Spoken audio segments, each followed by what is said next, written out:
আসসালামু আলাইকুম। দুপুর 12:10 বাংলাদেশ বেতার রংপুর স্থানীয় খবরে আমন্ত্রণ জানাচ্ছি রেজিনা সফরিন। তরুণ প্রজন্মের সুপ্ত প্রতিভার বিকাশে বাংলাদেশ বেতার আয়োজিত স্কুল বিতর্ক প্রতিযোগিতা গুরুত্বপূর্ণ ভূমিকা রাখবে বলে মন্তব্য করেছেন তথ্য ও সম্প্রচার মন্ত্রী জহিরুদ্দিন স্বপন। তিনি গতকাল রাজধানীর আগারগাঁওয়ে বাংলাদেশ বেতার অডিটোরিয়ামে বেতার বিতর্ক প্রতিযোগিতার উদ্বোধন অনুষ্ঠানে প্রধান অতিথির বক্তব্যে একথা বলেন। মন্ত্রী বলেন, এই বিতর্ক প্রতিযোগিতা তরুণদের বুদ্ধি চর্চার মাধ্যমে সমাজে সুনাগরিক হিসেবে প্রতিষ্ঠিত হতে সাহায্য করবে। বাংলাদেশ বেতারের মহাপরিচালক ASM জাহিদ অনুষ্ঠানে সভাপতিত্ব করেন। রংপুর মহানগরী সহ জেলার ৮ উপজেলায় জ্বালানি তেল বিপণন পরিস্থিতি, অবৈধ মজুদ বিষয়ে নিয়মিত অভিযান ও তদারকি কার্যক্রম অব্যাহত রয়েছে। জেলার ৮৯টি তেল পাম্পে গতকাল জ্বালানি তেল বিক্রি হয়েছে ৭৯,৯৯৩ litre diesel, ২৩,৬৩৫ litre petrol, ১৮,৬৩৬ litre octane এবং ১,৬৬৩ লিটার লিকুইড গ্যাস।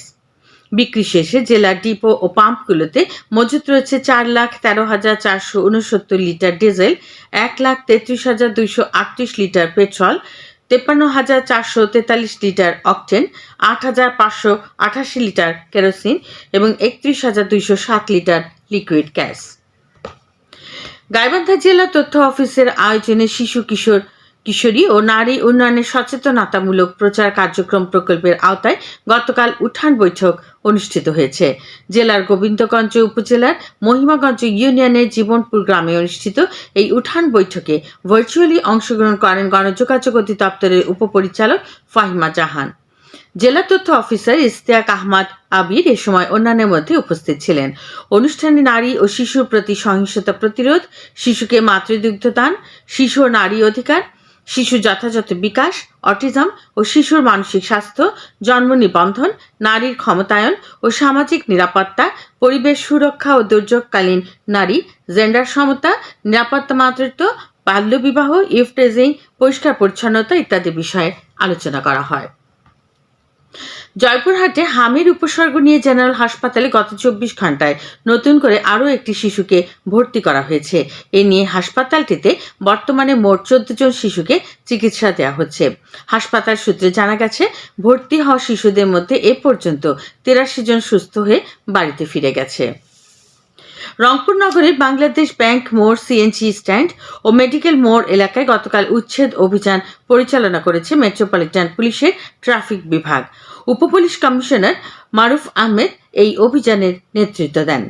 উচ্ছেদ অভিযান চলাকালে রাস্তার ওপর অবৈধভাবে পার্কিং করা কার ও মাইক্রোবাস সরিয়ে নেওয়ার নির্দেশ দেওয়া হয়।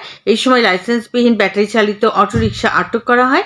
এছাড়া চালকদের ট্রাফিক আইন মেনে চলার জন্য সতর্ক করা হয়েছে। গাইবান্ধার গোবিন্দগঞ্জ উপজেলায় ১ কেজি গাঁজা সহ এক দম্পতিকে গ্রেফতার করেছে মাদকদ্রব্য নিয়ন্ত্রণ অধিদপ্তর। গোপন সংবাদের ভিত্তিতে জেলা মাদকদ্রব্য নিয়ন্ত্রণ অধিদপ্তরের একটি দল গতকাল উপজেলার কামারদহ ইউনিয়নের তুলসীপাড়া গ্রাম থেকে তাদের গ্রেফতার করে। এদিকে কুড়িগ্রাম জেলায় গত ২৪ ঘন্টায় অভিযান পরিচালনা করে মোট ২০ জনকে গ্রেফতার করেছে পুলিশ। জেলা পুলিশের মিডিয়া সেল সূত্রে জানা গেছে, এ বিষয়ে মোট ৯টি মামলা রুজু করা হয়েছে। এদিকে জয়পুরহাটে খেতলাল উপজেলায় মাদক বিরোধী অভিযানে গতকাল ২ জন মাদক কারবারিকে গ্রেফতার করেছে পুলিশ। গাইবান্ধা পলাশবাড়ী উপজেলায় জাতীয় পুষ্টি সপ্তাহ উপলক্ষে চিত্রাঙ্কন ও রচনা প্রতিযোগিতা গতকাল অনুষ্ঠিত হয়েছে স্থানীয় সুতি মাহমুদ পাইলট মডেল সরকারি উচ্চ বিদ্যালয় হলরুমে। এই উপলক্ষে আয়োজিত অনুষ্ঠানে প্রধান অতিথি ছিলেন উপজেলা নির্বাহী কর্মকর্তা শেখ জাবের আহমেদ। উপজেলা স্বাস্থ্য ও পরিবার পরিকল্পনা কর্মকর্তা ডাক্তার সালাউদ্দিন আহমেদ খান অনুষ্ঠানে সভাপতিত্ব করেন।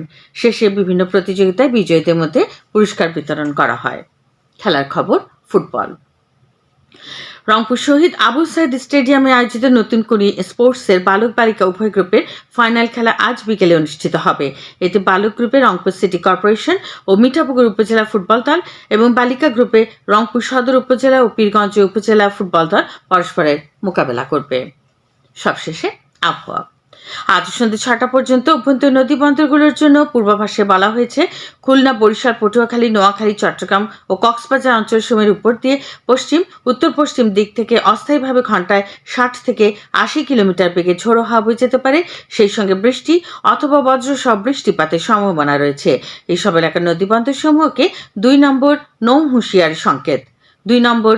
হুঁশিয়ারি সংকেত দেখাতে বলা হয়েছে। খবর শেষ হলো। আমাদের পরবর্তী স্থানীয় খবর প্রচারিত হবে বেলা 2টা 5 মিনিটে।